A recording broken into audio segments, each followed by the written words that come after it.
is brought to you by Head Start Basketball. Part of the reason I started playing basketball was I was decent at it, but then the other reason is, hey, there's 3,200 people a night, Friday night, watching us play, right? Hey, I want to do that now. Like, I want to be, I want to be out there. And, now as I've gotten older, obviously, like, I enjoy coaching basketball. I don't care if there's 4 people in the stands or there's 40,000. It doesn't matter to me. Now, obviously, I want 40,000, but I enjoy that competition. So I don't know if I would have enjoyed it. I enjoyed it as a high school or growing up, but I really enjoyed it because it was important, right, to a lot of people. And but now, like, I enjoy that competition. Like I said, hey, if 4 people come to our game or if 40,000 people, I love competing and teaching it and coaching it. And, and our guys, I want to give our players as much of that feeling of, yeah, we do it for competing, but also, it's important. Jason Zimmerman was named the 4th head coach in the history of Emory men's basketball in April of 2007. In his 12 years of calling the shots for the Eagles, Zimmerman has compiled a one-loss record of 214 and 103. After going 17-33 in his first 2 years at Emory, Zimmerman has compiled a one-loss slate of 197 and 70 since the 2009-2010 season. Over the last 10 seasons, Zimmerman has guided Emory to 6 of the program's 7 campaigns of 20 wins or more. Emory has finished 3rd or higher in the University Athletic Association standings in each of the past 10 years and has won league titles in 2013, 2015, 2016, and 2019. From 2013 through 2018, Emory held the distinction of being the lone D3 program to have won at least one game in the NCAA Tournament. A native of Warsaw, Indiana, Zimmerman came to the Emory program having spent 11 seasons as an assistant coach at the Division I level. He spent the 2003 through 2007 seasons as an assistant at the University of Evansville under Steve Merfeld.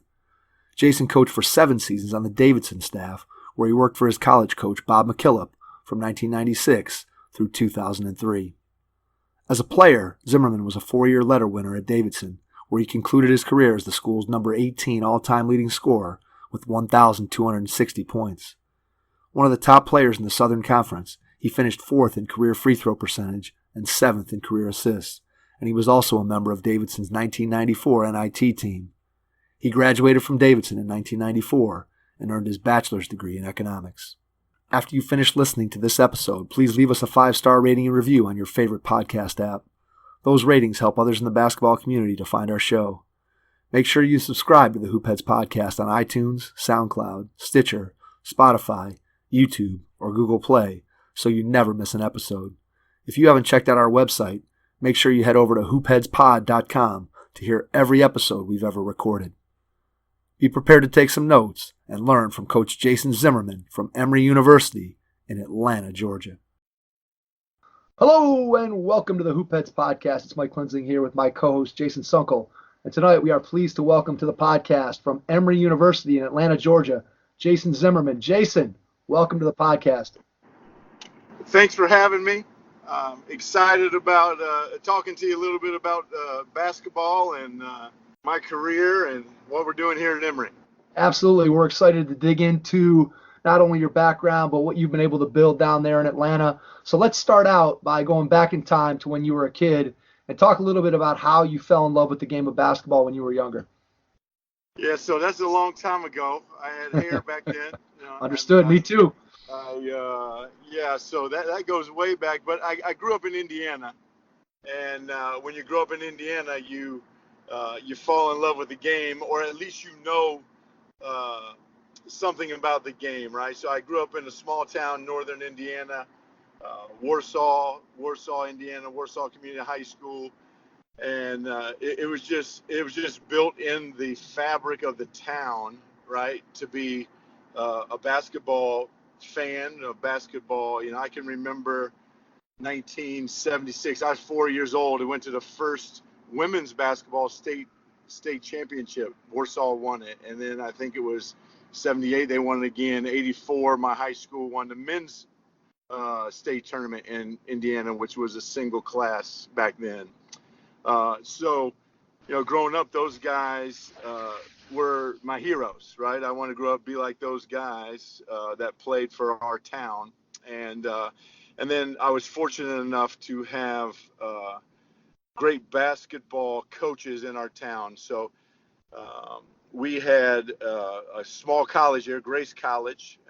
Started going to camp there, and Coach Jim Kessler ran that, or it was just retired this year from coaching. With tremendous basketball coach. Went to his camp when I was young, but then I had, I believe, the best high school coach in the country, or you can say one of the best high school coaches in the country, in Al Rhodes.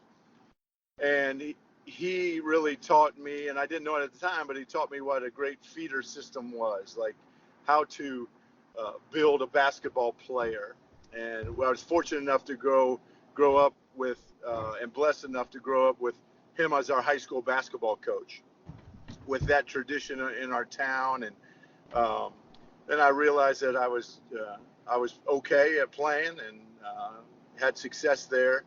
And then you just from there you realize that, hey, this is something that I enjoy doing. And when you live on a farm in Indiana, you watch corn grow or you shoot baskets, right? Like, that's what Exactly, you do, right? No doubt. And so there are many stories of that, just being able to go out and shoot baskets in the driveway or in the barn, or it's kind of, people see that as an Indiana kid, and that was kind of my life growing up until really through high school. And but there's a lot of tremendous stories about Indiana, obviously, basketball, and I was fortunate enough to grow up in a place that really puts a lot of emphasis on that. Yeah, no question. So two things I want to bring out from what you said. One is, you mentioned that you looked up to the guys who played at the high school, and Yeah. you also mentioned that Coach Rhodes had he taught you what it was like to have a great feeder system. So when you were growing up and you were younger, let's say you were in elementary school, did you have a chance to connect directly with those kids who were part of the high school team, like as part of the feeder system? Did they help coach or be involved in any way in coaching the Yes. younger kids in the community? Yeah, see, back then we didn't have all this, like Instagram, Snapchat, all this crazy stuff, right? So Exactly. so what happened back then was, and our town was a little bit crazy for basketball. So we had like elementary schools, 8 elementary schools. So we played for like a city championship, and it was a big deal, right? We got to play in the high school gym. I can tell you, my elementary school coach, Randy Polston, right? He was a principal for a long time. And like the city took great pride in this, right? Now this is a 4th, 5th, 6th graders, right? So as you do that, the guys who played on the high school team did the same thing. So they played at your elementary school. So you looked up to that. And then Coach Rhodes obviously had a basketball camp. So those guys who we looked up to were counselors in that basketball camp. And so you touch them, and you got to remember, like, there are 3,200 people a night going to see them play on Friday night. So you'd go to a high school game as a 5th grader, 6th grader. You just played in a city championship, but you're going to see these guys play. And I was fortunate enough to play at a school. Jeff Gross was Mr. Basketball in Indiana in 1985. He played at Warsaw. Rick Fox played at Warsaw. I was lucky enough to have him there, a little bit ahead of me. And so you got to see these guys, and they were real, right? And I guess a funny story. I went back. I think my grandmother passed. This was years ago now, but Jeff Gross was outside mowing the lawn, and when I drove through Warsaw, my wife, who didn't know me when I was in high school, but when we left, I went up, talked to Jeff, and we know each other. And when we pulled away, I said, "Hey, that was my hero growing up." And here he is. He's a councilman. He was a councilman in Warsaw, Indiana. But those were guys that, and of course, Tracy Last, my wife Last, is like, really, there's this guy that was your hero growing up mowing the lawn. And yeah, those are the guys that I wanted to be like. And honestly, like, you still want to be like those guys a little bit, right? And I think that is so important nowadays, to have those people that you look up to, that you can touch, right? That you can see, and like you can do those things. And when I went to Davidson, it's not like, hey, I took great pride in putting on a Warsaw high school basketball shirt and since I was maybe 8, I wanted to play for Warsaw and Coach Rhodes. Well, when you go to play for Bob McKillop at Davidson, the first day you put on a Davidson shirt. I didn't grow up 18 years wanting to be a Davidson player, right? Right, absolutely. I just didn't, right? So it was a different feeling, and it was something that you grow through. Now, I don't know if it's really right to have, as a 16-year-old, some of the pressure that we had as 16-year-olds playing for, a high school basketball team with the town, Right, everybody in town riding on everything that happens. Relying on you, yeah. Is it right for, you miss a shot, you walk downtown, Warsaw, Indiana, and you may have an 80-year-old man say, "Hey, man, you better make some shots, or we're going to lose," right? And looking back at that as now a coach and 47 years old, I said, man, that was crazy. But it really helped mold me as a coach and a person I want to be. And people ask me if I get nervous now coaching. I get anxious, but I don't get nervous. I was way more nervous as a 15-year-old trying to make a shot for Warsaw Community High School, right? And absolutely. Like I said, I was really blessed to grow up in that environment. Coach Rhodes was a builder. He was a great teacher, and he built program. And my senior year, we had 7 seniors. We had five starters were seniors. We started out the season unranked, and by January, we're number 1 in the state. And we didn't finish it off and win the state championship, but that's something that we take a great deal of pride in. And guys, I still talk to a lot of those guys, and we still talk about what we should have done at the end, but it's something that being able to build and leave something better than when you got there is important to our group, and it's important to me as we move forward. So. Yeah, I think when you have those kind of connections between your team and your community, and I think that's one of the things that's maybe lost a little bit, at least in some places in the country, because of the current system of basketball that we have set up for the grassroots level, and you just don't have the same type of situation where kids are. I grew up in a similar situation to you, not in as crazy of a basketball town as you did, but I grew up from the time I was in elementary school, 2nd, 3rd grade. I can remember going to games at my high school and watching the team come out for warm-ups and hearing the band. And the thing that I always wanted to do, and I laugh about this, is I always wanted to run out in warm-ups and be able to slap the backboard and shoot a layup. Like so basically, he was the original LeBron. Yeah, in his case of layup lines. That's exactly. I was all about the layup lines. But I remember seeing these guys that I looked up to, and they'd come running out and slap the backboard, make their layup, and I'd be like, man, I can't wait till I can do that one day. And there was a lot of kids that, same as you, that I grew up with from the time I was 2nd, 3rd, 4th grade, that I knew that those guys were going to be my teammates when we got to high school. And now I'm sure there are still situations where that occurs, but it's much fewer and farther between that it used to be during the time that, that you and I grew up. I'm about 2 years older than you, so I grew up in the same era. So I think it's interesting to kind of compare and contrast the way that you and I grew up in the game with playing locally and going out, in your case, playing in the cornfield or playing in the barn. And I grew up going to the playground or playing in my driveway. Yep. And nowadays, kids just, to a large degree, don't do that anymore because they're playing with a coach, they're playing with a referee, they're playing with uniforms, they're playing in an air-conditioned gym. And it's different, and it's a different way. And I think that's a good way to look at it, too. Like, it's not better or worse, right? Like, Everybody say, oh, it's worse and this. And yeah, I'm sure there's some things that are better, some things are, but it is different. Like, we live in a different world, right? Like, it's a different world than when we grew up. And that's okay. Like, to be a good basketball player, that doesn't change, right? So, like, you still have to do the work to be a good basketball player. And so that hasn't changed. Like, you still have to go out and get your shots up, or you still have to go out and compete.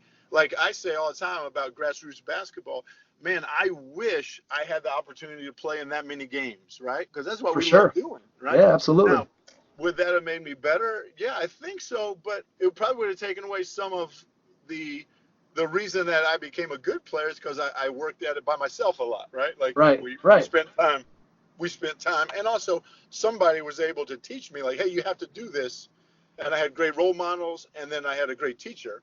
So, but I am hesitant to say, like, my son is 16 now, he just lives in a different world than I lived in. And like, if I had a phone, like, or access to things that these young people have access to, would I have chosen the path that I chose? I don't know. I like to say I would have, yeah, but I don't know. And so I think kids nowadays, they have to really, I mean, they have more choices than we had, right? And so when they choose something, there's a conviction there, right? So when they make that choice with those people, that the kids that do, Yep. Yeah, So I'm younger than both of you, and I still remember going to the games, middle school, high school, but I think this day and age, these kids now, they don't feel the need to go to high school basketball because they can just flip their phone on and watch Sure. any game they want. I mean, even when right. I was growing up, I graduated in 2005 from high school, but I still couldn't just watch there wasn't a basketball game on every single night. Whereas Right. now, I literally can flip on ESPN, I can flip on NBA TV. They might even be showing Hardwood Classics. I can just sit and watch those games. I don't need to go to the high school gym, and I think that plays a big role too. Definitely, it's kind of you got to get the kids wanting to go to the games in order to get them there. Can't just expect it like it used to be.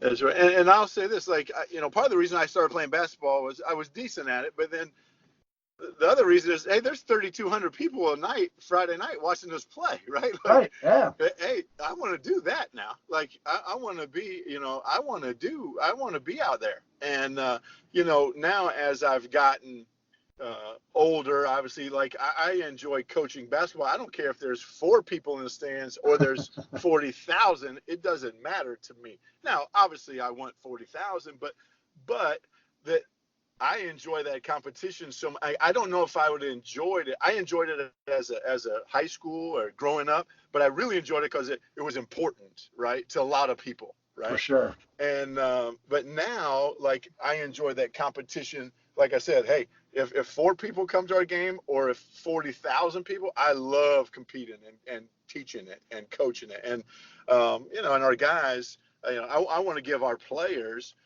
as much of that feeling of, yeah, we do it for competing, but also, it's important to be out here competing. So, yeah, I was, like I said, I'm going to use this word a lot tonight.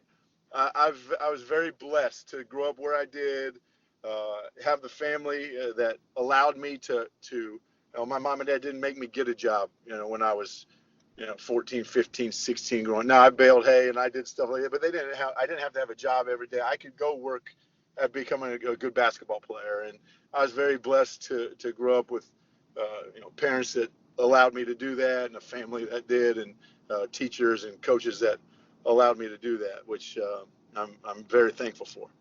Yeah, that's sometimes I think we take that for granted. And I know, looking back at my own childhood, going through it in the moment, I didn't appreciate all those things. But my parents definitely smoothed the path for me to be able to do the things that I wanted to do in terms of becoming a basketball player. And I didn't have to work, and I got the things that I needed. And if I needed a ride here to this game or to that, they were there to be able to provide that. And I think sometimes we take that for granted. You need people along the way to help you, whether that's coaches, parents, friends, whatever, that make it easier for you to do the things that you want to do. So what's your best memory of high school basketball?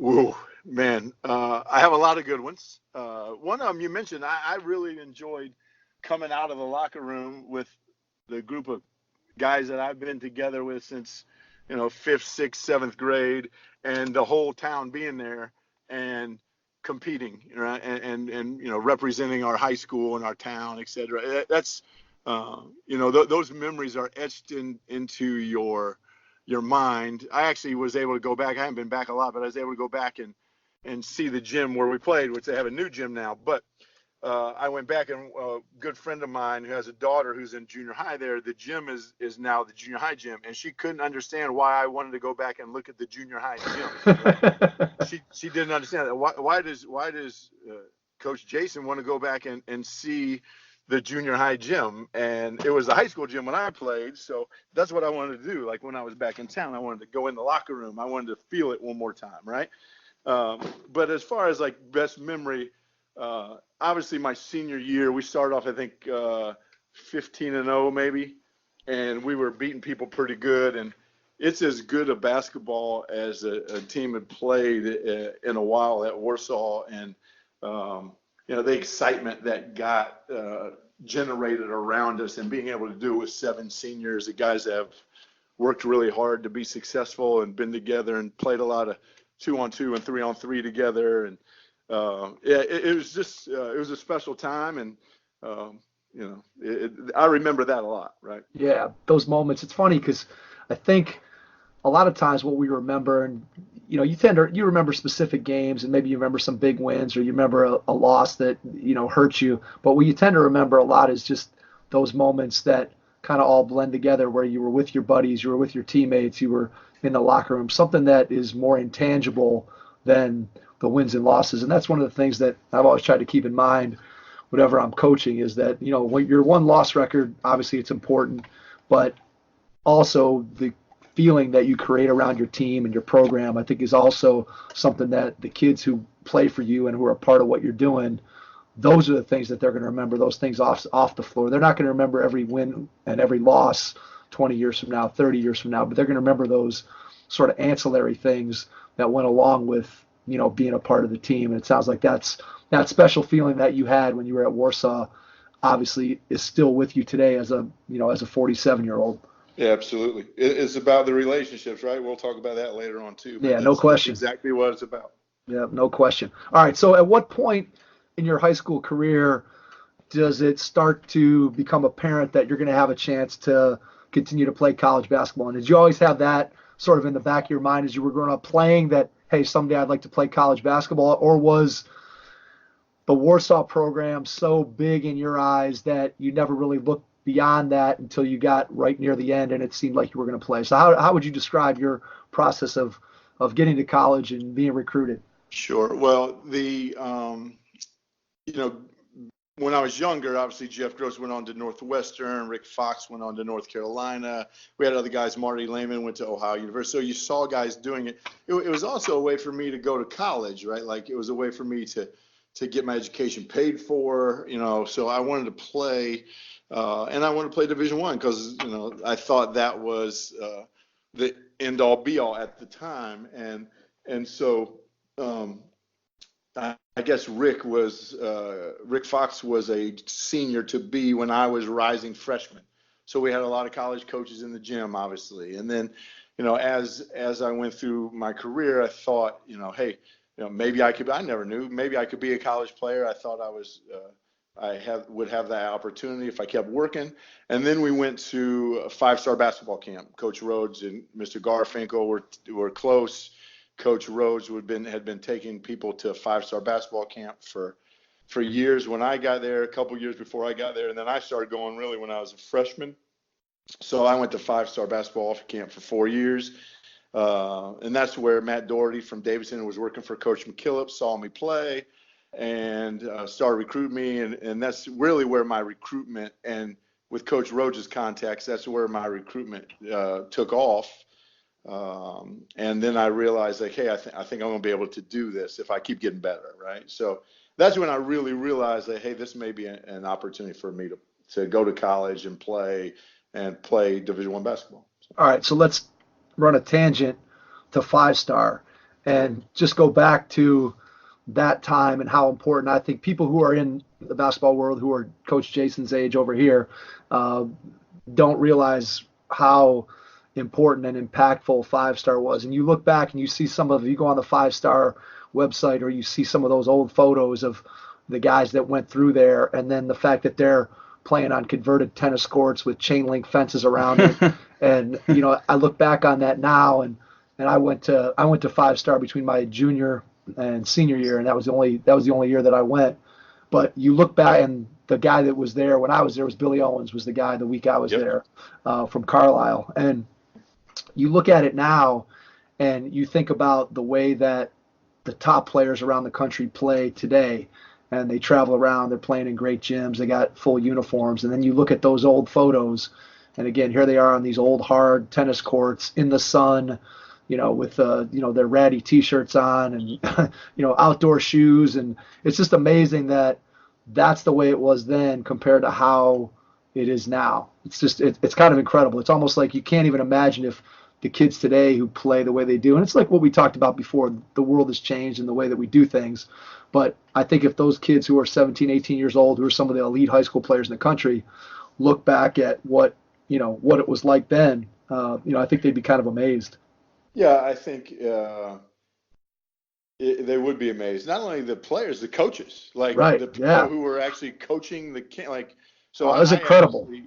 I actually went to 5-star, I believe, 4 times, and then I worked for Mr. Garfinkel for, I don't know, 7 years, maybe something like that. I worked all my college career, and then 2 years when I was teaching and coaching high school, I went back. I mean, so my last year at 5-star, Travis Best and Grant Hill were on one team. On my team was Pat Sullivan. Like, I have a picture of like Travis Best dribbling, Grant Hill setting the ball screen, me guarding, right? It's like one of those things, like, which one of these doesn't belong here, right? Like, right. I'm the guy that doesn't, like, these two guys are really good, right? That's awesome. Okay, right? And but we were in shirts and skins, and we were outside, and it was 9 o'clock at night, and it's hot, and it is it was a special time, and but it's just different time now. I think also for coaches, like the coaches at 5-star, like, you're trying to win, you're teaching, you're coaching your team for the week. It was a great learning environment for coaches. Like, for assistant coaches now, assistant college coaches or high school coaches, I tell people all the time, what helped me in my career is working all these camps, right? So I'd have a team on Monday. And this is a little bit later in my career. Obviously, I was now a coach, but I'd have a team on Monday.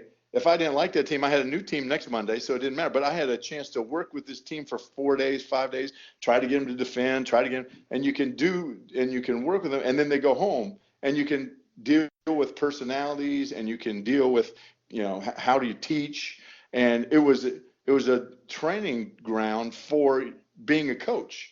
And I was fortunate enough to work 5-star many times, and Grace College, like I said, I worked that every year. My parents moved when I went to Davidson, so when I went back home, I worked Grace Camp for 8 weeks. I'd have 8 teams, and then or 6 weeks. I have 6 teams, and I go to 5-star for 3 weeks and work 3 weeks of camp.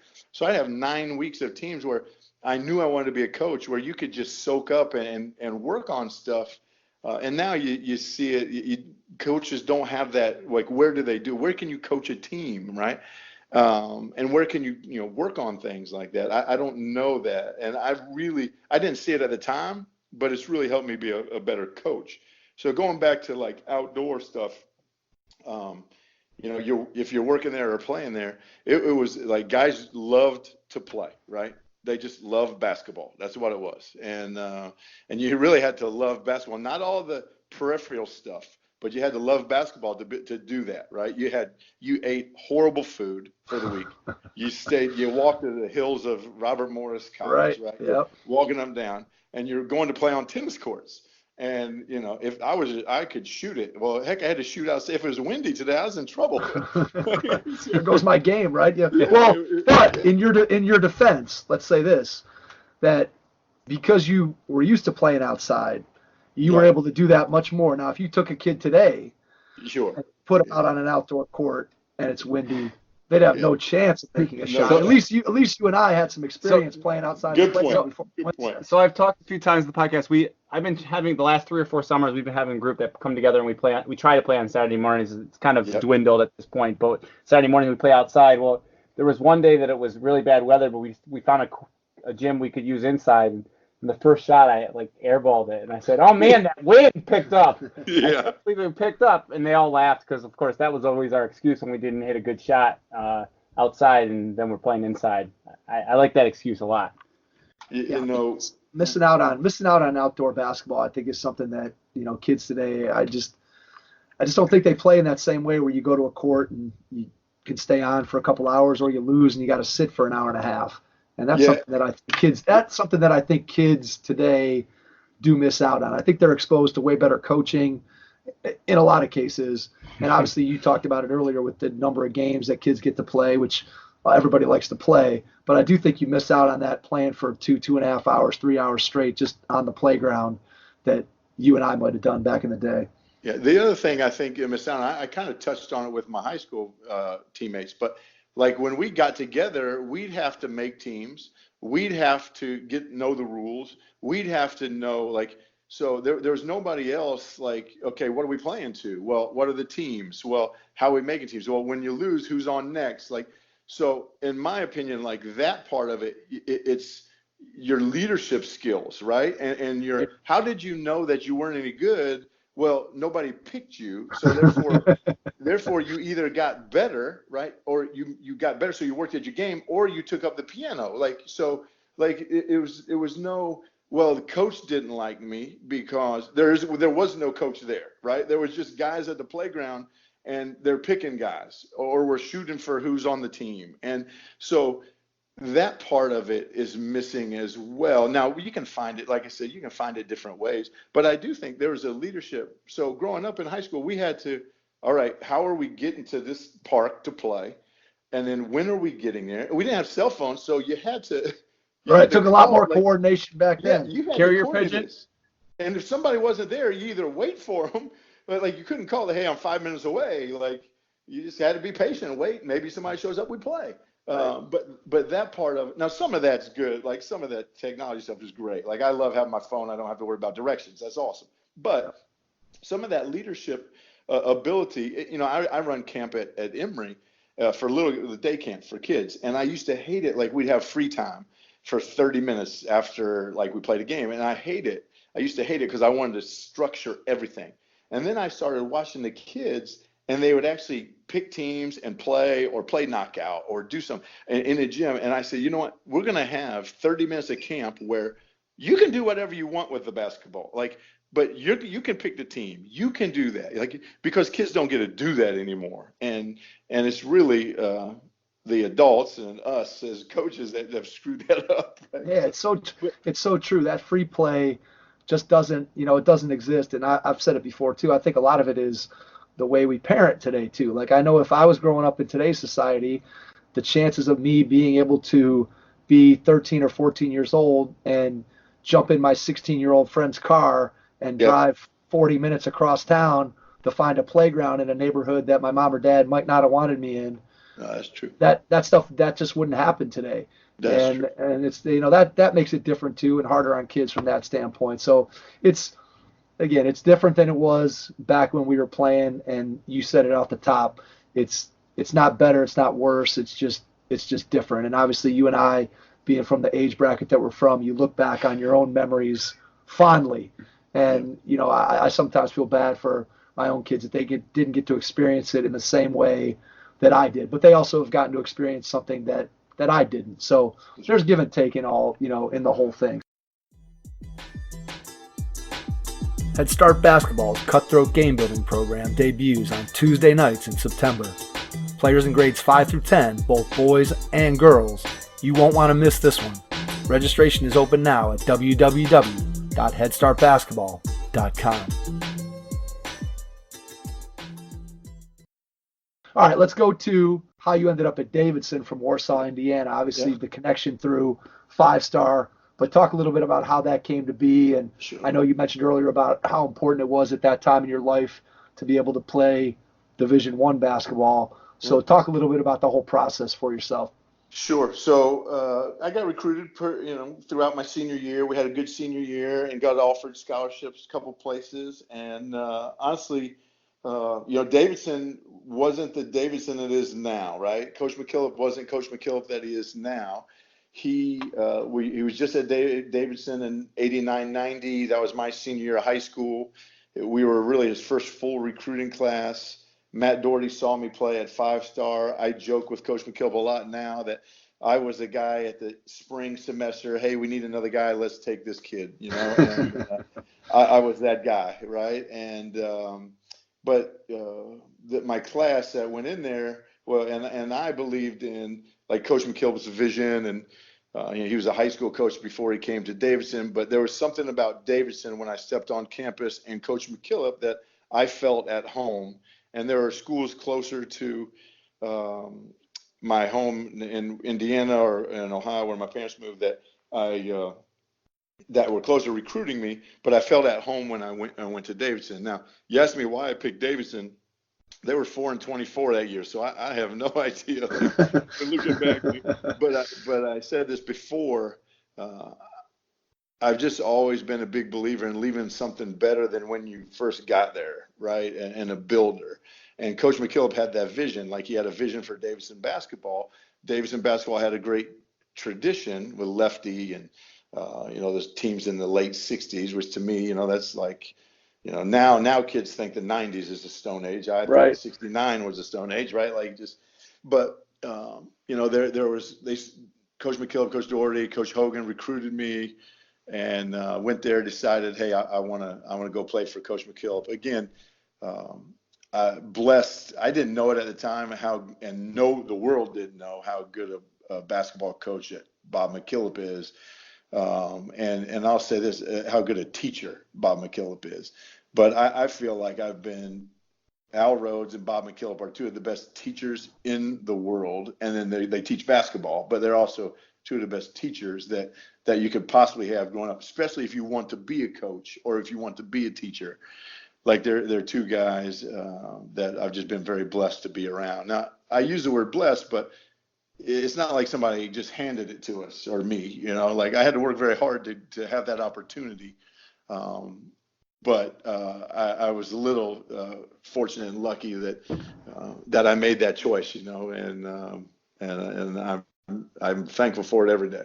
Well, you got the opportunity to work and learn and play under two guys that obviously have had a huge influence on you and that have proven their success over the long term of being great teachers and being great coaches. And I think that, you look back on any person's story who's been successful, and there are guys like that or women like that in their lives who have had that kind of impact on them and have gotten them and helped them get to where they are today. And you mentioned earlier about how important those relationships are. And, they're important when you're on the playing side of it and your relationship with your coach. And then conversely, now as a coach, I'm sure your relationships with your players. And I even think about when you were talking about five-star back a minute ago, and you were mentioning how good it is for coaches to have all the opportunity to learn and to coach. And but think about, I'm sure, the relationships that you were able to build there as a coach and some of the other coaches who were there coaching as part of the staff, and just how important all of that was in your ultimate development as a coach. Let's think about when you first got to Davidson. What do you feel like was the biggest adjustment going from high school to college, maybe both on and off the court? Yeah, well, obviously you grow up, you want to be.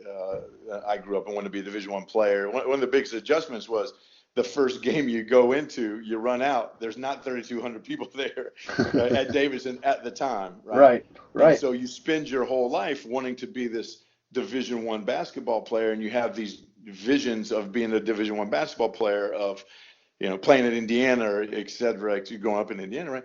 Well, now I'm a Division I basketball player at Davidson, I run out, and they hadn't been successful at the time, and hey, this is different now, right? And so you have to realize, like, you got Coach McKillop on your tail for 2 hours a day or more, or 3 hours a day, and now you're playing, and we're working, we're struggling to be successful, and there's pressure there, and you're at a really strenuous academic institution where you have to work at it academically. And so there are times when you say, man, is this really what I dreamed of, right? Right. And then you realize that it's exactly what you dreamed of, because you're getting a great education, you're playing for a great coach, and you're building something that now, when I look at Davidson basketball, it's surreal to me. Like, Steph Curry, and they go to the Elite Eight, and they've been to the tournament X amount of times. They're in the Atlantic 10. Bob McKillop is one of the best coaches. Now everybody recognizes him as one of the best teachers in the country, right? But back then, hey, he was trying to save his job. I was just trying to play. We were just trying to win a game, right? And so that adjustment, there was pressure at Warsaw, Indiana, right? So the pressure when I went to Davidson, that wasn't that big of a change for me, because I still felt like I was I was letting people down if we didn't play well. And I felt like that since I was 14 years old, right? So for some people, that's a big deal, right? For me, there was pressure. I wanted to be good, but it wasn't as drastic a change. But the intensity level, like Coach McKillop's personality, the academic piece, being away from home, not having guys who were with you for 10 years that you're working with, like, hey, I just met these guys 2 months ago and we're trying to be successful here, right? And that's really helped me as a coach go through that process, right? Because now I know what guys are going through and I can talk them through that. And then, of course, as a player at Davidson, we just continued to get better. And I think we won 10 games and 11 games, and then 14. We were 500 my junior year, 14-14. And then we were 22-8, went to NIT, beat North Carolina State, Charlotte twice, Clemson my senior year. And, it really started the foundation for what coaches has done now, and a lot of the guys have done now, which is pretty special to sit back and watch. You want to talk about building, like there's no better builder in college basketball than that guy. So. Yeah, it's incredible. I think it's funny because I feel like our stories parallel in a lot of ways, and I loved what you said when you said the word surreal, that you look at the program at Davidson where it is now, and you think about the program that you entered into when you were a freshman, and obviously Coach McKillop was there, and he's been the key component to making that happen. But at the time, like you said, they were coming off a 4-win season, and there wasn't a track record of success, and now you're playing in this program, and by the time you're a senior, you get it to the NIT. But the idea that one of the best 2 or 3 players in the NBA was someday going to be a Davidson alum, I'm sure that was not on your radar when you were playing there. And I played at Kent, and while we were there, we went to the NIT twice during my 4 years, so we had some good teams. But then in 2002, Kent State goes to the Elite Eight, loses to Indiana, and I looked at that and I thought about the program that I played in, and then I thought about the program that they became when they went to the Elite Eight, and arguably I think if they played Indiana 10 times, they might have won 7 of them. Just had a bad shooting night and didn't play well. So I couldn't fathom that the program that I played in would have ever been able to get to the level that they've been able to get. And of course, they've run off a ton of 20-win seasons in a row. And so I look at that program and I compare it to the one that I came into. And just as a point of reference, my freshman year, our shorts had zippers on them.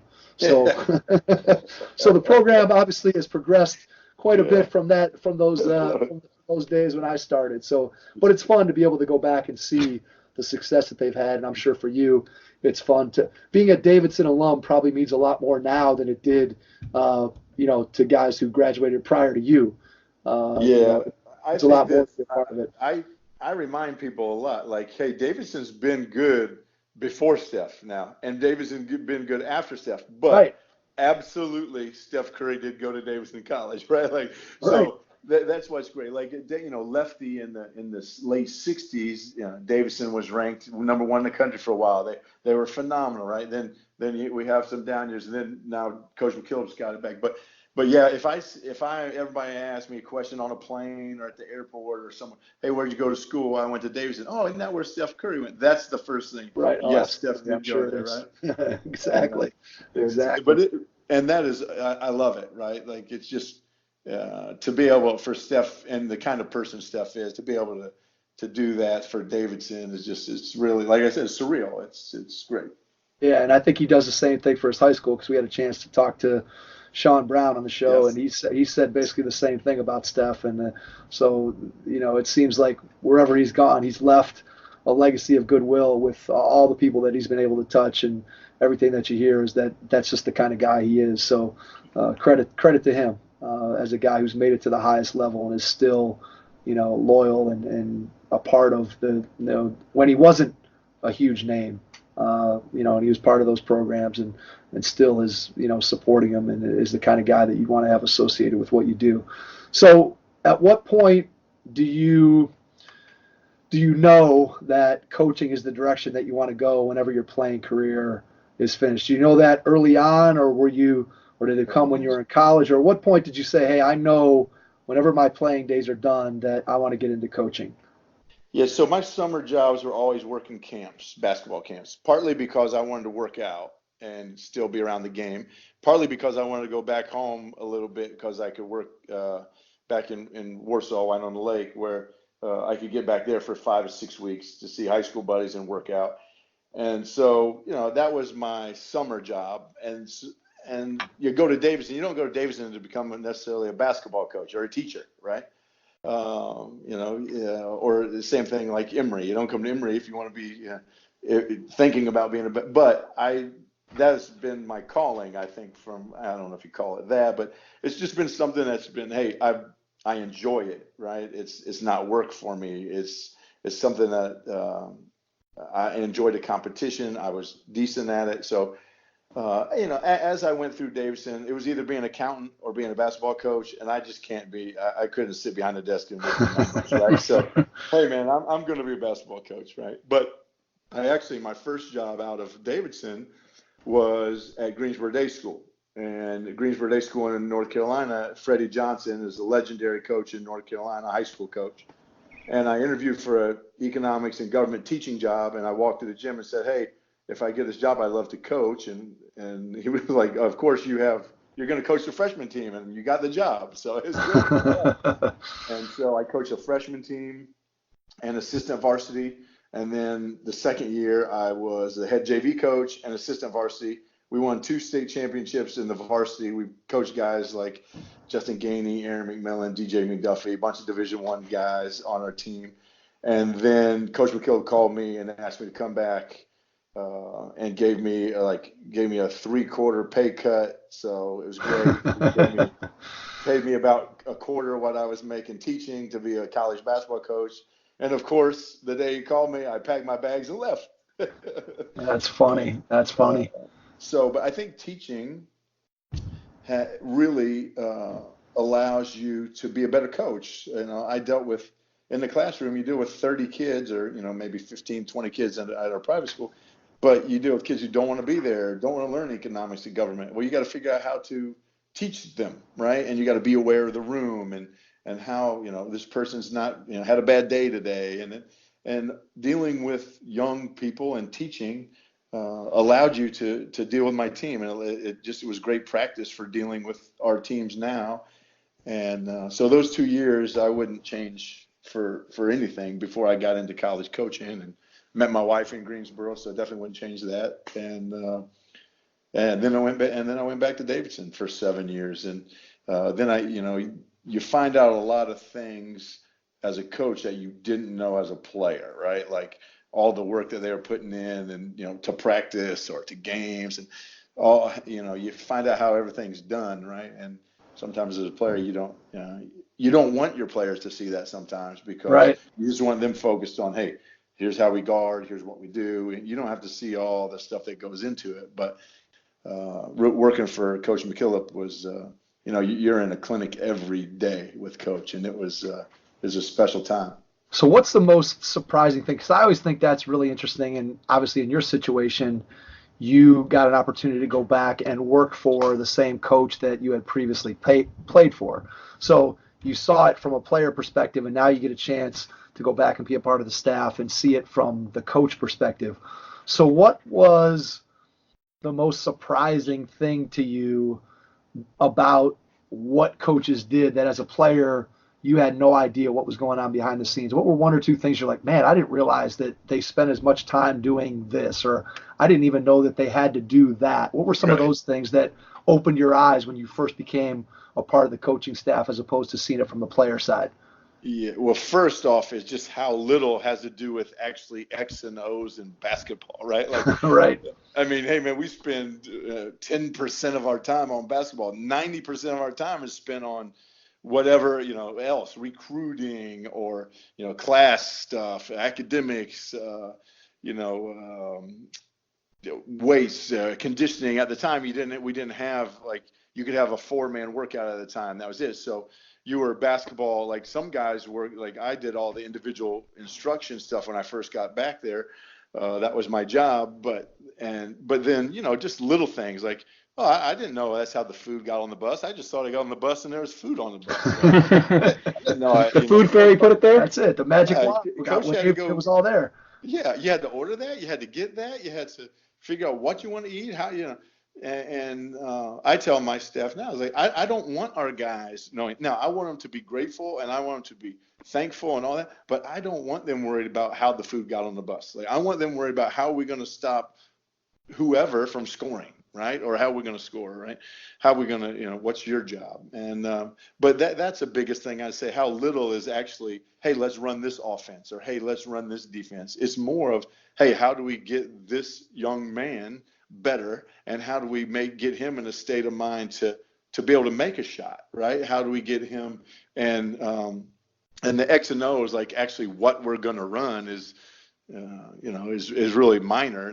Now it becomes major, but for most of the year that's really minor stuff, right?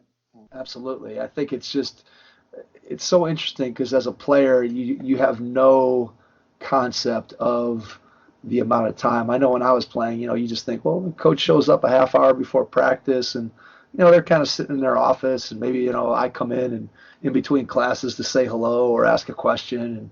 And, they're not really doing a whole lot except during the time for practice. And yeah, they got to travel to the games with us on the bus and they're away from their family. But you don't really think about all those things that once you see it from the coaching side, that all those things that go on.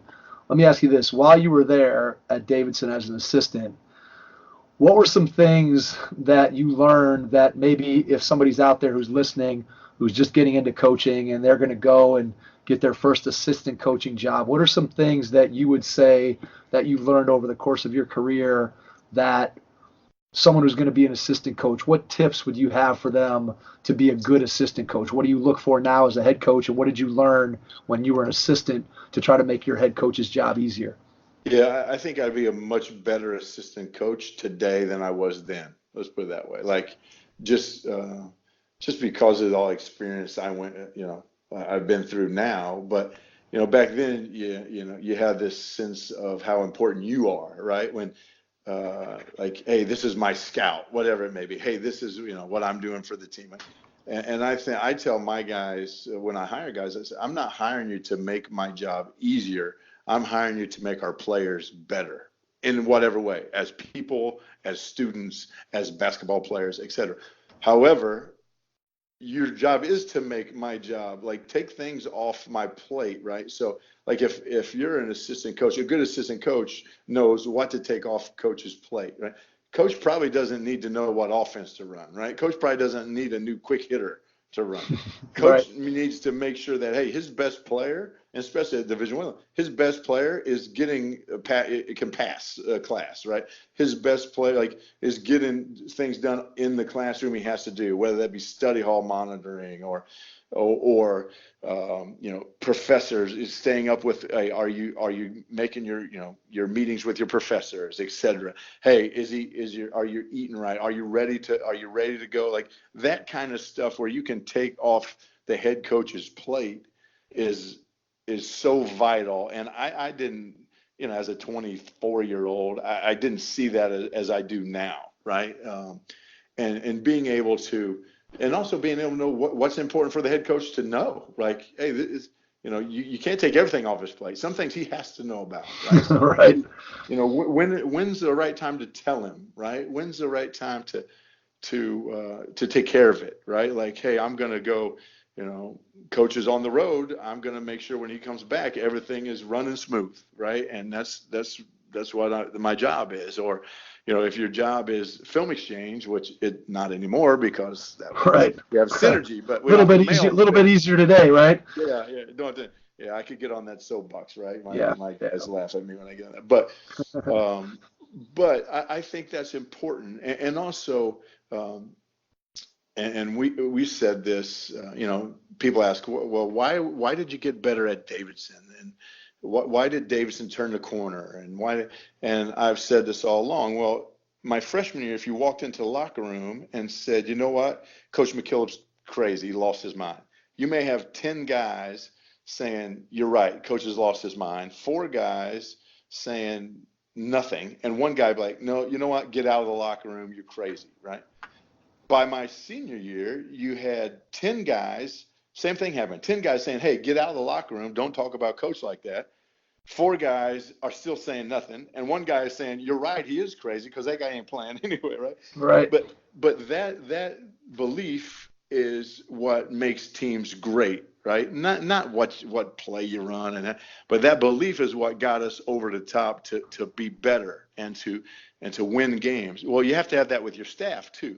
Now, your staff is a little different because you have to have guys that challenge you, right? But you have to know when to challenge. Like, you can't challenge everything your head coach says, right? You can't, like, because they'll tune you out. But Right. There's certain times when you can challenge. There's other times when you need to say, hey, you're right, coach, we'll get it done, right? And that's a skill, and that's all relationship stuff.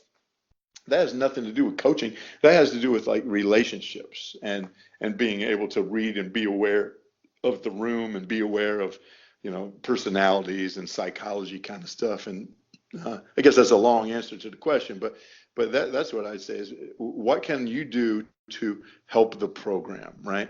And that's something that's challenging for young coaches. I think it's challenging for me is when I first got there, I was so used to Coach McKillop tell me what to do. Like when I was a player, okay, you Right. do this, you get better, you do this, you get better, you do this. And now when you become an assistant coach, there's not somebody telling you what to do all the time. You have to find ways, okay, how can I help the program? In what way do I help the program? The head coach doesn't have time to tell you every day what to do. Like, you have to be a self-starter and understand those things. And that's challenging sometimes for guys who've been, hey, what did coach tell me to do? That's what I'm going to do, right? So. Yeah, I think that's really true, and especially coming from being a guy who was a player to where there was that player-coach relationship, and obviously a divide in terms of, I listen to what my coach says, and now suddenly you're more on the peer level with that same coach, and I'm sure in the back of your mind there's still a part of you, regardless of how long you were on that staff, you still looked at him as your coach to some degree, as opposed to necessarily your colleague. I'm sure there was still a part of you that remembered what it was like when you were a player. And so I think that mentality, when you're back with your own program and with your guy that you were, that you played under, I'm sure that was a factor too. So you eventually make your way to Evansville as an assistant. So talk about how you ended up there and Sure. what the process was like for leaving Davidson and going to Evansville. Yeah, it was a time when Coach Matt Matheny, one of my best friends, was there at Davidson still. I was there. Jim Fox was there. We had a great staff, and I felt like it was time for me to make a move, right? I don't know what move, you make, you just never know. So it was a time for me, hey, this is a time I could go back to Indiana. My wife actually was from Evansville, which is craziness, but I knew Evansville growing up. Jim Cruz, I knew the Purple Aces. There was a familiarity with me with Evansville. I didn't know much about the university. I got to meet Steve Merfeld. Obviously, Steve had done a great job at Hampton. I could get in the Missouri Valley, which at the time, the Missouri Valley was a monster. The 4 years I was at Evansville, it was ridiculous, the amount of good teams in the Missouri Valley.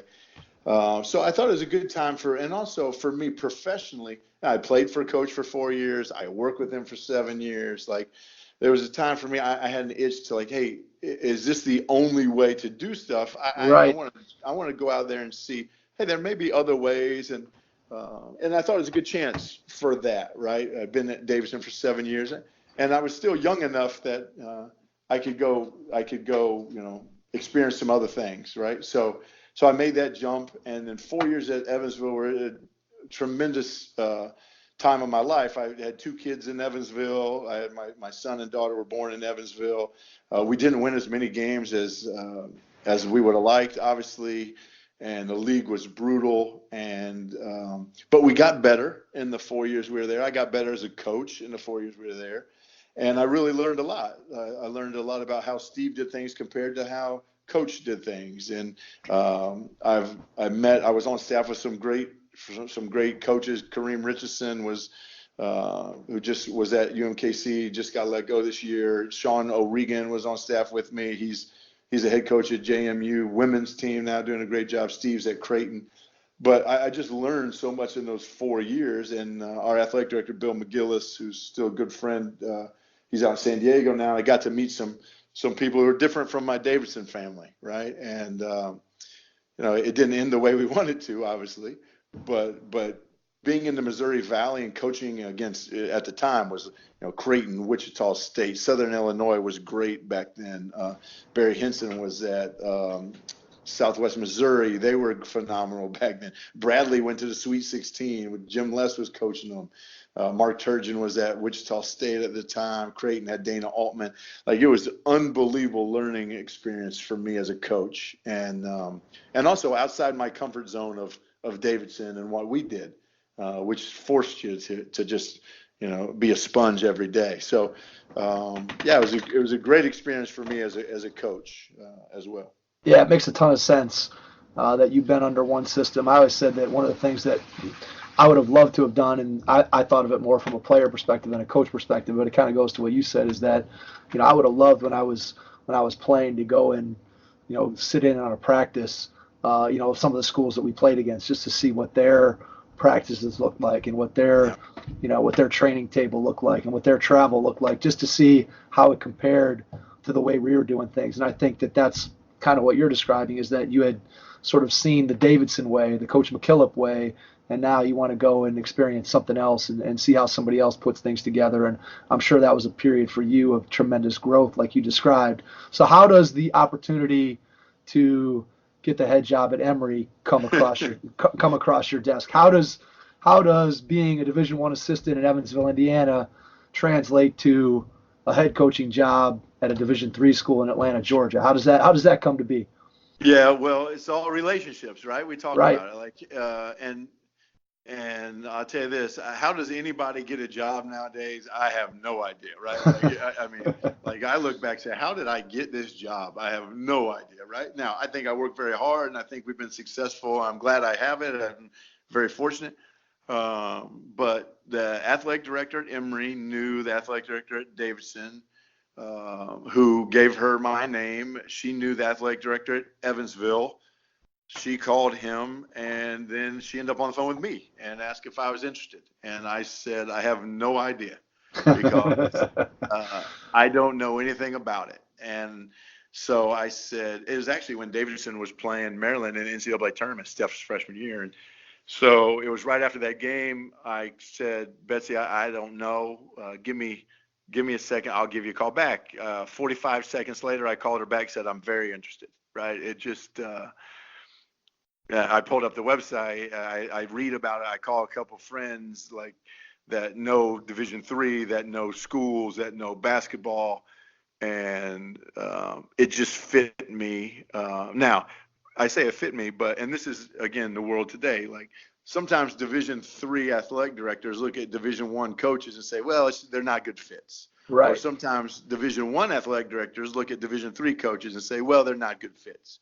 Well, but if you look at my background of Davidson and the way we recruited at Davidson, I'm a perfect fit for the way we can recruit at Emory, and the kind of kid we can get, and just the background fits really well. But unless you do your research, that doesn't happen, right? It doesn't jump off the page at you necessarily. It doesn't jump off the page at you. And unfortunately, I know there are a couple of other guys that, a lot of guys interviewed for the job or put their resumes in. And like I said, how I got the job, I have no idea. But very, very blessed that I was given the opportunity. And I had an option. I had a couple options: to be a Division I assistant coach or the head coach at Emory. And I really want to be a head coach, and so I chose Emory, and kind of very naive about it, but I said, hey, I think we could be really good at Emory. I think it fits my background. It fits kind of what I believe in. Great education, great place to live, unbelievable level of basketball at our level, the UAA, the league we're in. And so I jumped when she offered me the job. It took me about 2 seconds to say I'll take it. So That's awesome. So if we think about the beginning of this, 2 questions for you. One, what was your biggest adjustment going from being a longtime assistant coach to taking over a program and being a head coach?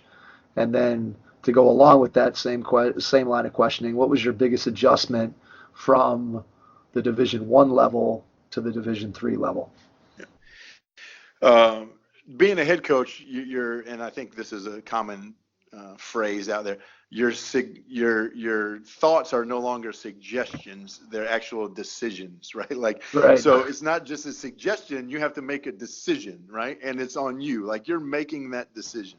That's a big deal. And then, when you're the assistant coach and I want to do certain things that, hey, we should do this, okay, but then how do you go about putting that into practice, right? It's not just theory, it's actually practice. Right. In theory, this is what we want to do. Okay, well, how do you do that, right? Well, I want to play like this. I want to run this offense. Well, how do we put that into play? Well, I want my guys to come to practice like this.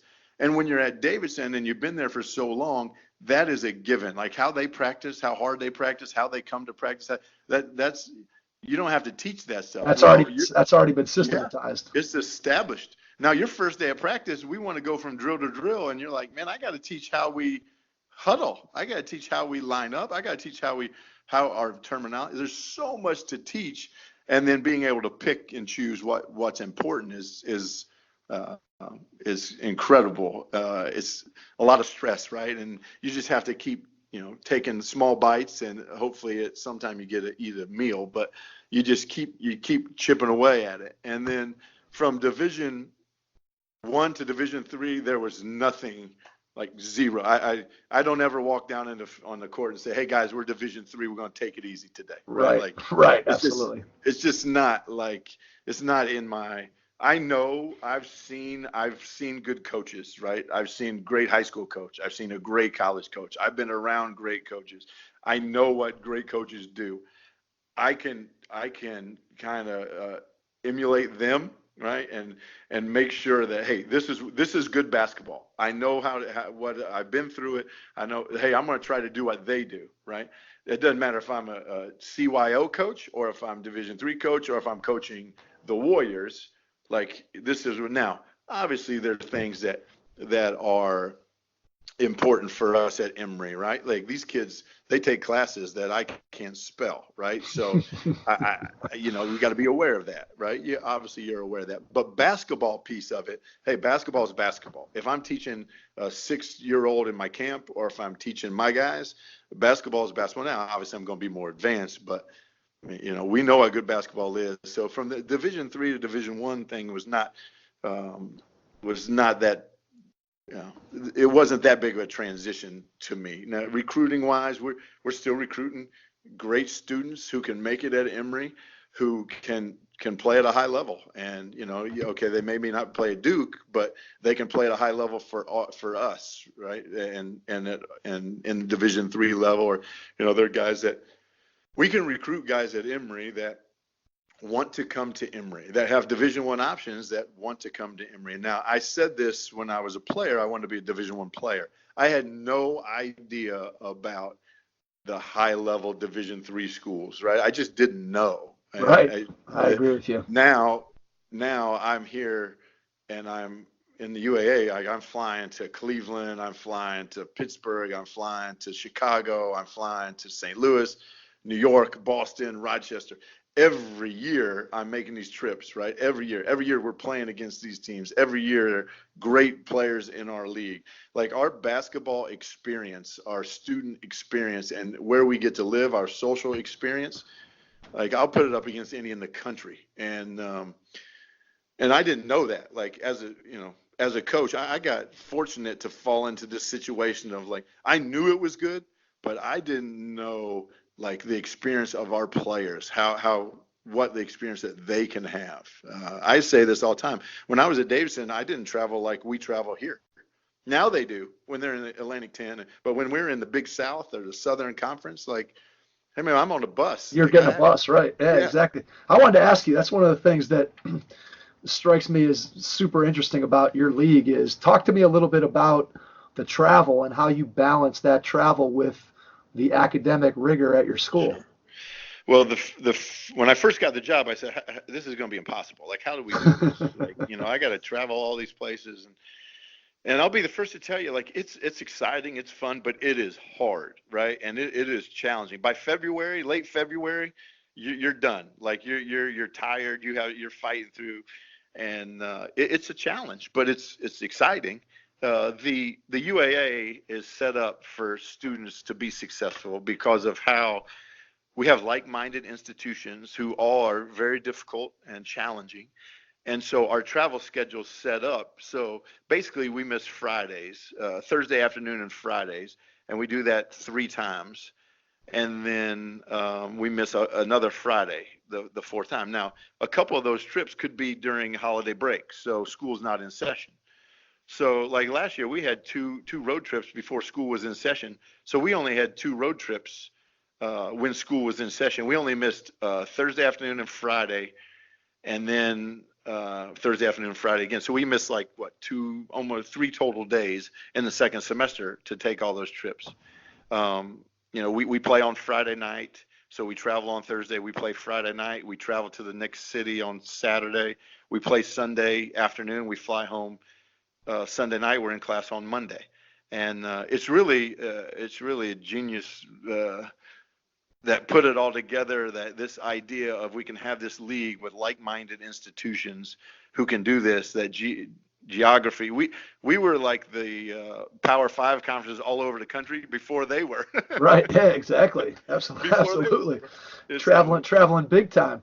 Yeah. Now we don't charter now. We're getting on Delta or Southwest. I understand. Hey, you're still going to big cities, you're going to great destinations, and getting your kids exposure to that is tremendous. It's a special league, and I tell you what else makes the league special are the kind of guys we have, the coaches we have in the league, right? And the coaches and the kind of people they are as well. So yeah, for sure. We had the opportunity to have Coach McGinnis on from Case, and everybody but Todd. Everybody. Yeah, I understand. Everybody. I was gonna say, I was just looking at your schedule. I see you play in Cleveland on February 23rd. Cleveland might not exist if the Browns win the Super Bowl. Just so you know. That's all right.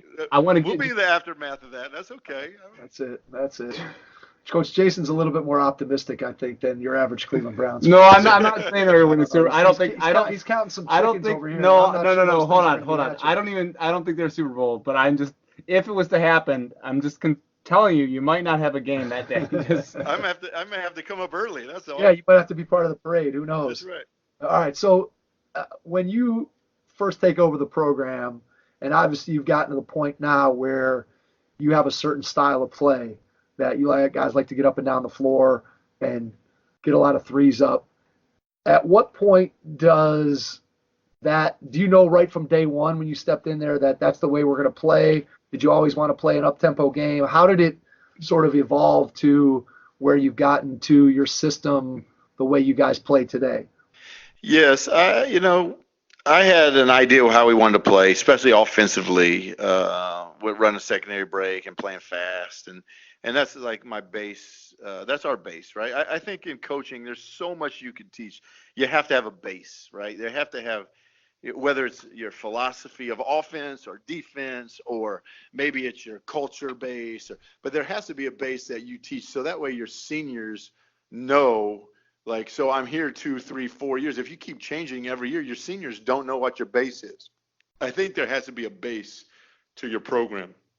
Part of our base is our philosophy and our code and things that we do that aren't basketball, but part of it is our offensive system, right? And I knew that I wanted it to be fast. So the first year we did things, and we just did them because I told them to do them. They didn't really know why, right? So they just ran fast, and they knew we wanted to play fast, and we just kind of threw it at the rim and hope it went in.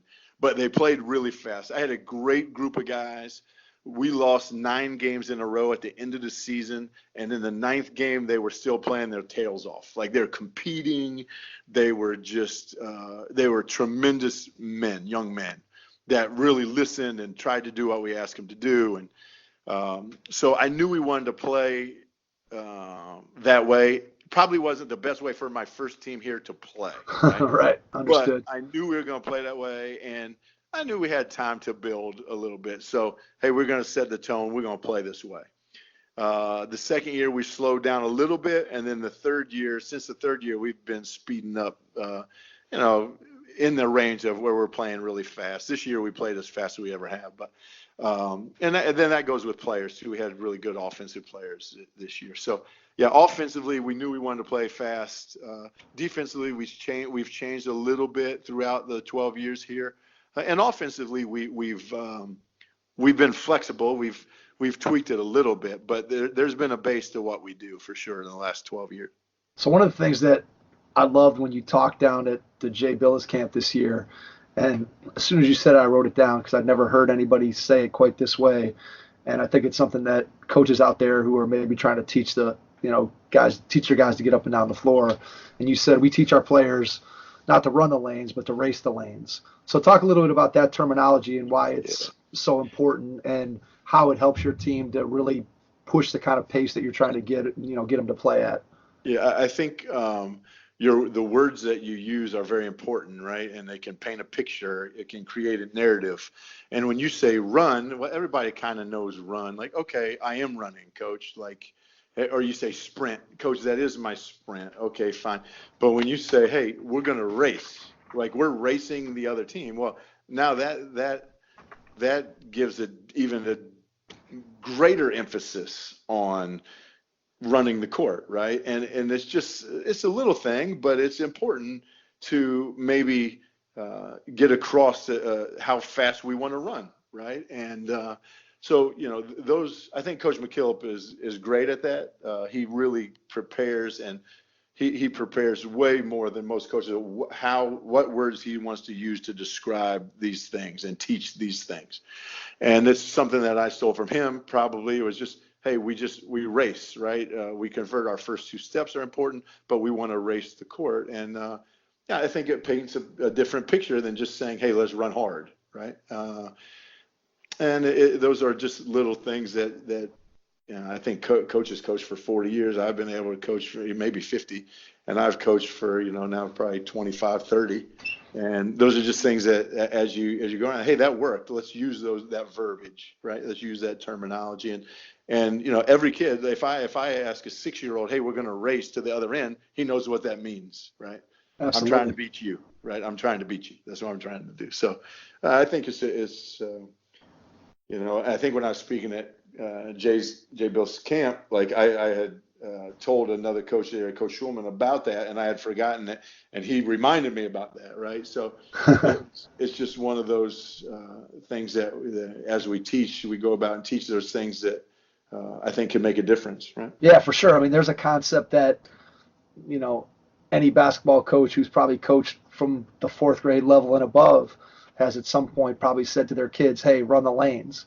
And, I've been around the game for 40 years and I never heard anybody ever say race the lanes. And as soon as you said it, like I said, it made a ton of sense to me of how that could paint a different picture for any player that I'm trying to coach as I'm trying to get them to get down the court and, get set up or get into our offense or whatever it is that we're going to do from that position, rather than just saying run. By saying raced, I'm making a much clearer picture in that player's mind of what it is that I want him to do. And what I heard you say there, as you kind of explained where it came from, was a word that I've used before on the podcast, and that's being intentional. So how much more intentional are you today after having been at Emory for 10 years or so than you were in your first year with your language and your relationship building and some of the things that when you go into a practice, how much are you thinking about those teachable moments or your language or your relationships maybe than you were that first year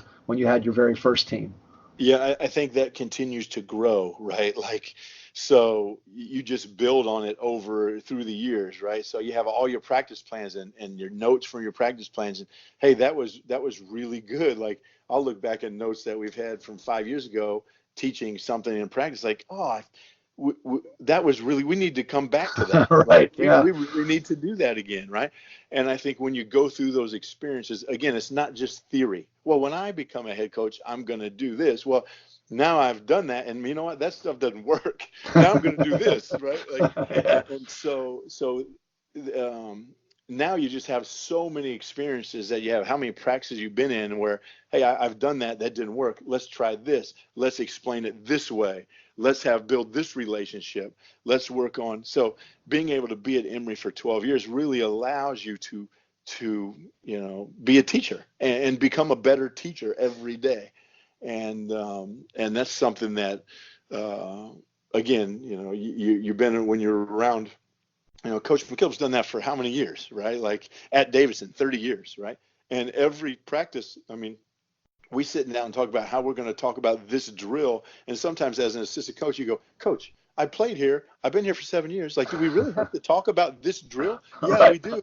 And we're going to talk about this drill and how we teach it and what we say here and what we're going to look for. So I think that it grows as you're there, and you want to get better, right? And one of the things that we say, I've used a lot this summer, is I think one of the biggest hurdles to greatness is boredom, right? Like, a kid gets bored by shooting. Well, the only way you become a good shooter is you go shoot, right? Right. But now there's so many other things. If they get bored, well, I can go do this. So, okay, I can go do this. I can go do that. I'm bored, so I'm just not going to do this anymore. Well, hey, to be a great basketball player, it's gonna be boring. Like, you have to learn how to do these. You have to do them over and over and over again. And there's gonna be some boredom set in there. So don't let that be a hurdle for you. I think as a coach, it's the same thing. Like, hey, if you get bored with teaching what you do well, you're gonna have a problem. You're not gonna be as good this year as you were last year because you didn't teach it as well. And so I think every year, we say, well, my guys know that. Okay, but can I use a different term, or can I explain it a little bit better? Or heck, can we just drill it better? Can we just get more reps, right? And I think you can constantly work at getting better like that, for sure. So that takes us back to the beginning of the podcast where we talked about you out in the barn or in the cornfield or me on the driveway taking shots, and the fact that, I was willing to stand out there for an hour or 2 hours, whatever, by myself. In the rain. In the rain, in the snow, whatever, working on my game. And a lot of people would have thought that was boring. There's a lot of people that would have said, I don't want to do that. And now, like we've also talked about, the kids have an anti-boredom machine right there in their pocket. That's right. And, it's easy to just pull out the phone and be entertained and not put in the hour or the 2 hours or whatever it is working on shooting or working on your skills. And so I think you're 100% right that being able to fight through that boredom and that monotony is what it really takes to get really, really good at anything that you do. Let me ask you this. I want to talk a little bit about, because it's been another theme that's kind of run through everything that we've talked about, and that's relationships. Can you talk a little bit about what you do on a day-to-day basis to build relationships with your players, to build the kind of trust that you need in order to be able to push them to be at their best as a member of your team? Yeah, I think that's vital that you're present, right? Like, you have to be present first and foremost. Like, you have to spend time, and you have to get to know them, right? Like, you have to get to know your guys, like what makes them tick. So to do that, it just takes time. And my former boss, again, one of my ADs here, asked me, tell me what you do without using the word basketball coach, right? Like, so you have to explain your job without using the word basketball coach. And so I thought it was a great question, and I answered it by saying, I just build relationships, right? I happen to use basketball to build relationships. That's what I do. If I was a banker, I would use banking to build relationships, but it's all about relationships. Like, so I feel like I've used basketball to create my life, right? So my relationship with you guys are because speaking of Jay Bill's camp, you asked me to be on the podcast, right? It was all basketball related, right? But it was all about relationships. My relationships with my players' parents, they know me. I got to know them because I recruited them, or my relationship with Bob McKillop, my relationship with, there's so many examples of basketball that help me build relationships, right? And that using the game of basketball to build those relationships is so important. That's why we treat it with our guys. Like, hey, you're at Emory, you're here to play basketball, right? But you're also here, you're going to meet these unbelievable people. Like, hopefully they think I'm unbelievable. They think I'm crazy. Right. Hopefully they count you as one of those guys. Yeah, they think I'm crazy as heck. I know that for sure. But you're going to meet these, and part of the reason you came to Emory was to play basketball. Like, so use that in your life. Like, you use that relationship building. And I think that's so vital, that relationship piece. Hey, they're not going to like me all the time. I'm okay with that. They're okay with that. And I tell them, I'm not going to like you all the time either. That's okay. It's not personally. Like, I like you as a person, right? But there's some things that you're going to do that I'm not going to like. There's the decisions that I make that you may not agree with, right? That's okay if you understand the person. Like, hey, this person is in it for Emory basketball, or like, I'm in it to make you better, to help you be better. If they don't trust that, then we have problems, because if you don't have that trust, then the decisions that you make are always questioned, or the decisions that they make as a player are always questioned, right? So that comes with everything that we do, is building that relationship, right? Like, whether it's, hey, I'm going to meet with you tomorrow at 8:30. We're going to talk about your chemistry class. Well, he shows up at 8:45. Well, that's bad. Like, that's not building our trust, right? Or he shows up at 8:15 and he's got notes ready for the meeting and he's ready to talk to me about, hey, great. Like, that's building relationship. That has nothing to do with basketball. Zero to do with basketball. But it's that relationship building that now, hey, I have to have you, switching a ball screen. Well, you switched the ball screen late. Well, you came late to your meeting at 8:45 this morning. Like, that's a problem. Right. And so those relationships are constantly, every day we work on those relationships. Every day you got to work on the relationship with your kids or your wife or your boss, or, it's part of life. And that part of it is, if you can get good at that, if you can become good at it, if you enjoy that, like, you can live a really successful and happy life, I feel. Yeah, I couldn't agree with you more. I think that I'm going to quote Greg White from Arkansas here. He says the ball has magic in it, and I think that it's true. I think when you look at your life, when I look at my life, when Jason thinks about his life, and you think about the impact that basketball has had on all of us and the people that I know through the game and have had the good fortune of being able to meet, it all comes back to using the relationships that I've made through the game of basketball to make my life better, and hopefully in some small way making the lives of those people who I've built relationships with better as well. I want to start to wrap up here, Jason, because we're coming up on an hour and a half. So here's what I'd like you to. We were going to talk for an hour and a half. I said you were crazy, and now we could probably go for. Right. I feel like we could easily double it without much question. I feel like there's a whole bunch of stuff. We're gonna have you back on at some point. So here's what I want to do. Share out how people can get in touch with you. Give them some contact information, and then if there's anything that we didn't hit on that you want to leave kind of a parting shot before we get out of here, go ahead and do that too. Sure. Best thing to do is email. It's JZIMME and the number 4 at emory.edu. It's the best place to reach me. And parting shots, we talked about a lot, and basketball has been really good to me. And we've worked really hard at it, right? But it's taken me overseas many times. It's taken me to meet guys like Bob McKillop and get my education at Davidson. And if you told me at 18 years old in Warsaw, Indiana, that I would be coaching one of the premier universities in the country, Emory University, when I'm 47 years old and coaching tremendous young men and teaching basketball, I would have signed the contract like in a second, right? If you had told me I'd been able to do that in my life, and just all the people that have helped and been a part of that is have been really special to me, and those relationships that we talked about have just been make your life really special. And like you said, the basketball has magic in it. And if I think we talked about this early, we're just trying to add value to what the situations that we're in, right? All of us. And if all of us can do that, if we can add value to wherever we go, and make it a little bit better of a place, whether it be at Emory University, or if somebody listens to a podcast, or I go and have a dinner and meet somebody, if I can add value to something, if we all can do that, then hey, the world's going to be a lot better place. And so I do really appreciate you having me on and talking. We probably rambled too much. You probably found out too much about Jason Zimmerman, but